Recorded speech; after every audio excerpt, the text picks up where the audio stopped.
If you live alone, there's one sound you never want to hear in the middle of the night. Footsteps. Not outside your door, not in the hallway, but upstairs. The worst part is realizing something else. You live alone, or at least, you thought you did. This happened about a year ago when I moved into a small two-story house on the edge of town. It wasn't fancy, but it was cheap, quiet, and perfect for someone who worked from home like me. The only thing that felt strange about the place was how empty it sounded. Every step echoed, every door creaked. But after a few days, I got used to it, until one night changed everything. It was around 2:40 in the morning when I woke up suddenly, not from a nightmare, not from a noise outside, but from the unmistakable sound of footsteps upstairs. At first I thought I was still half asleep. The upstairs floor was right above my bedroom, and the sound was clear. Step, step, slow, steady walking, like someone pacing back and forth across the hallway. And then I remembered something that made my stomach drop. There was no one upstairs, because I was the only one living there. My room was pitch black except for the glow of my phone on the nightstand.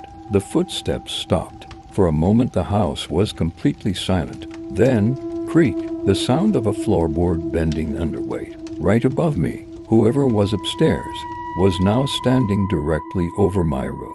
My first thought was that someone had broken in, maybe through a window. But if that was true, why were they just walking around? Why weren't they leaving? Then something else happened. The footsteps started again, but this time they were moving toward the stairs. I held my breath as I listened. Each step sounded louder than the last. Step, step. The old wooden staircase creaked under the weight. Whoever it was coming downstairs. And that's when I realized something horrifying. The front door was right next to the stairs, which meant whoever was coming down was heading straight toward my room. My heart was pounding so hard I could hear it in my ears. I grabbed my phone and turned on the flashlight. The beam of light barely reached the bedroom door, but it was enough to see the handle. Then I heard something that made my blood run cold. A slow, deliberate knock on the other side of my bedroom door. I didn't answer. I couldn't. The knocking stopped. Then a voice came through the door, quiet, almost whispering, "Hello." The problem was, I recognized the voice because it sounded exactly like mine. My entire body went numb. The handle slowly began to turn. I backed away from the door, the light from my phone shaking in my hand. But before the door opened, the footsteps suddenly ran back upstairs, fast, like someone had been spooked. Subscribe for more creepy videos like this. Everything went quiet again. No footsteps, no voice, just the sound of my breathing in the dark. I didn't move for nearly 10 minutes. Then I heard one last sound from upstairs, a loud thump, like something heavy hitting the floor. That was when I finally called the police. I stayed on the phone with the dispatcher while I waited.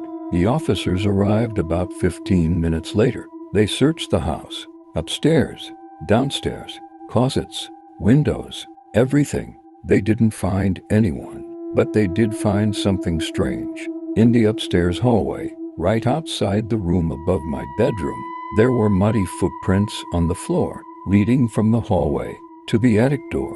The attic door was slightly open, and according to the police, it had been unlocked from the inside. They searched the attic too, but it was empty, just old insulation and dust. Before they left, one of the officers told me something that still bothers me. He said the footprints looked fresh, which meant someone had definitely been there. I moved out a week later, but sometimes when I think about that night, one question still keeps me awake. If the attic was empty when the police searched it, then who was walking around upstairs? And more importantly, who knocked on my bedroom door, using my voice?